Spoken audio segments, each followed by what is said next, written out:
अस्सलाम वालेकुम जी, मैं मोहम्मद इमरान ताहिर इंतावा हूँ। आप मेरा यूट्यूब चैनल पाक न्यूज़ ही देख रहे हैं। इमरान खान साहब ने ये सबसे बड़ा और अहम सवाल उठाया है और ये सवाल उन्होंने क्यों उठाया है, इसकी ज़रूरत क्यों पेश आई है, उसकी बड़ी वजह ये है कि किसी ने भी आज तक ये सवाल करने की जसारत नहीं की। किसी ने आज तक इदारों को नहीं ललकारा। ये इदारों को ललकारने से मुराद इसलिए कह रहा हूँ, आपको लाइन ड्रा करनी पड़ेगी। आपको या तो हक के साथ खड़ा होना पड़ेगा या तो आपको बातिल के साथ खड़ा होना पड़ेगा।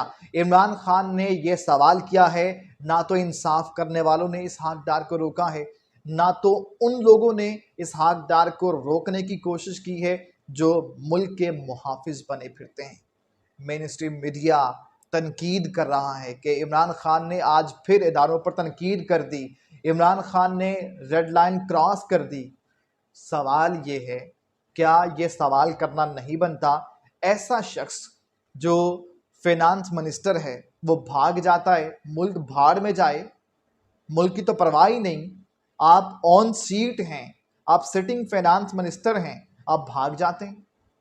5 साल बाद आप वापस आ जाते हैं।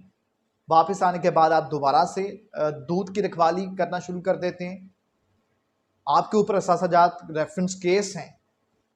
आपको दफ़ा 14 लगी हुई है जिसकी उम्र कैद सज़ा है, लेकिन कोई बंदा सवाल करने को जो है वो तैयार ही नहीं है। कोई जसारत करने को तैयार नहीं है। किसी का ज़मीर नहीं उसको मलामत करता, झंझोड़ता नहीं है कि एक बंदा जो क्रिमिनल है, जो इंटरपोल को जो है वो मोस्ट वांटेड है, वो आता है और हल्फ उठा लेता है। अब जब ये मैं वीडियो बना रहा हूँ तब से कुछ देर बाद इसहाक डार जो हैं फिनांस मिनिस्टर का भी ओहदा संभालने वाले हैं। सेंटर तो वो बन गए हैं, फिनांस मिनिस्टर का ओहदा संभालेंगे, उसके बाद कबीना कमेटी के अंदर चले जाएंगे, कैबिनेट में शिरकत वो करेंगे। इस सारी सूरत हाल पर इन्ना लिल्लाहि व इन्ना इलैहि राजिऊन ही पढ़ा जा सकता है, क्योंकि इससे बेहतर कलमात पढ़ने वाले नहीं हैं। ये वो कलमात हैं जब ये तब पढ़े जाते हैं जब किसी का कोई नुकसान हो जाए, जब इंसान मुश्किल में हो, जब कोई चीज़ जो है खो जाए। इस वक्त पाकिस्तानियों का जो ज़मीर है वो कहीं खो गया है।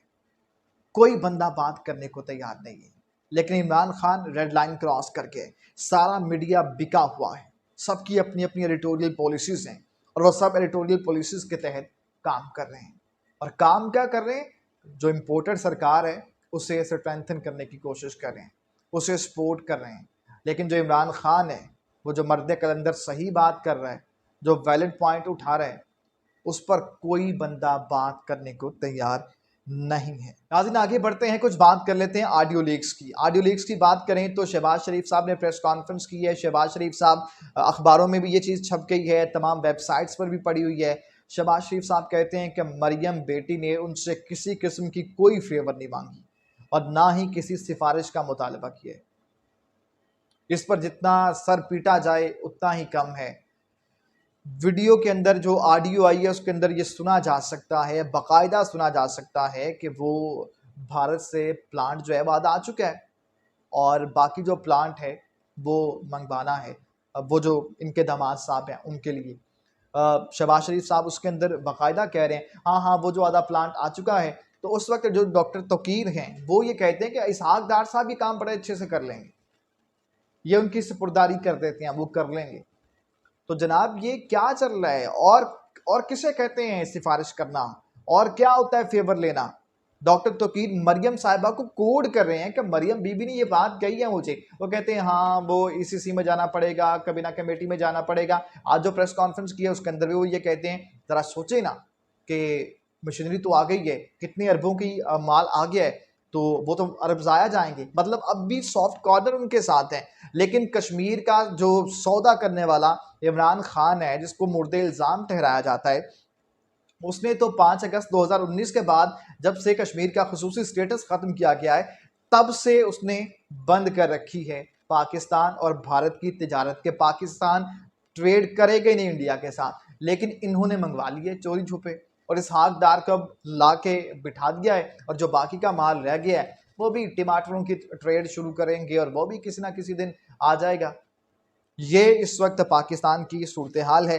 साथ ही साथ एक और स्टोरी जो आपके साथ शेयर करनी है, जो ओवरसीज़ पाकिस्तानी हैं उन्हें सबक सिखाने के लिए जो इम्पोर्टेड सरकार है उसने इंतहाई इनिशिएटिव ले लिया है। वो तमाम अफराद जिन्होंने मरियम औरंगज़ेब पर जुमले कसे थे, कॉफ़ी शॉप पर उन्हें रोक कर सवाल जवाब करने की कोशिश की थी, उनके खिलाफ घेरा तंग कर लिया गया है। उनकी शनाख्त कर ली गई है। 10 मर्द हैं, 4 ख़वातीन हैं। उनके तमाम लीगल सर्टिफिकेट्स जो हैं वो मनसूख करने पर गौर किया जा रहा है। उनके जो ओवरसीज़ कार्ड हैं वो ख़त्म किए जा रहे हैं और साथ ही साथ उनके जो पासपोर्ट्स हैं वो भी ख़त्म करने की मतलब मनसूख करने की बात की जा रही है। आपको याद होगा जब मरियम औरंगज़ेब के साथ ये सारा मामला हुआ और बतौर ख़ातून सबने कहा कि ये नहीं होना चाहिए था। बंदा आपसे ये पूछे जब ख़ातून यास्मीन राशिद पर सिविलियंस ने डंडे बरसाए थे, उसकी गाड़ी तोड़ दी थी, उस पर हमला किया था, वो बंदी मर सकती थी, तब तो कोई बंदा नहीं था बोला। तब आप लोगों की गैरत कहाँ गई हुई थी? जब मॉडल टाउन में आप लोगों ने बंदे मार दिए थे, हामला ख़वातीन को गोलियां मारी गई थी, मुंह पर गोलियां मारी गई थी, तब आप लोगों की गैरत किधर गई हुई थी? इतने बगैरत हैं आप लोग, आप गजनी हैं, आप क्या बादाम नहीं खाते आप लोग? ये चल क्या रहा है इस मुल्क के अंदर? उस वक्त आपको याद होगा जब मरियम औरंगज़ेब का मामला हुआ तो शहबाज शरीफ साहब ने ट्वीट किया, उन्होंने कहा कि मरियम मुस्कुराती रही हैं और बड़े तहम्मुल का मुज़ाहरा किया। ये वो तहम्मुल है? ये तहम्मुल तो निकल गया। तहम्मुल का मुज़ाहरा तो उस कॉन्टेक्स्ट में होता जब आप उनके खिलाफ कोई कार्रवाई ना करते। ओवरसीज़ पाकिस्तानी है, उन्होंने आपसे सवाल कर लिया तो क्या बुरा हो गया?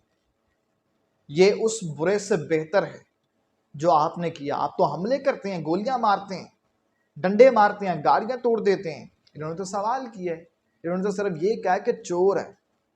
तो किस मुल्क का बेड़ा गर्क कौन करके है? किसी ने तो सवाल पूछना है ना, किस मुल्क का बेड़ा गर्क किसने किया आखिर? तो सवाल जो पूछना है वो जुर्म इस वक्त जनाब बन गया है। उन 14 लोगों के लिए 4 खवातीन थी, महीन फैसल हैं, लॉ स्टूडेंट हैं, वो गालबन इसमें रगड़ी जाएंगी। बाकी 10 बंदे हैं, वो तमाम लोग जो हैं रगड़े जाएंगे। बहरहाल इम्पोर्टेड सरकार के कारनामे आप देख लीजिए, आपके सामने हैं। 1350 अरब डॉलर जो है वो इसहाक डार साहब कहते हैं कर्जा भी कम हो गया माशाल्लाह से। हल्फ उन्होंने उठा लिया। अब से कुछ देर बाद वो जो कबीना है कैबिनेट को चेयर भी करने वाले हैं, उसमें वो शिरकत करेंगे और मुल्क का फिर जनाब अल्लाह ही हाफिज़ है। आखिर पे अगेन मैं कहूँगा कि सिस्टम पर इन्ना लिल्लाहि व इन्ना इलैहि राजिऊन ही पढ़ा जा सकता है। मुझे फॉलो कीजिए, अपना ख्याल रखिए, अल्लाह हाफिज़।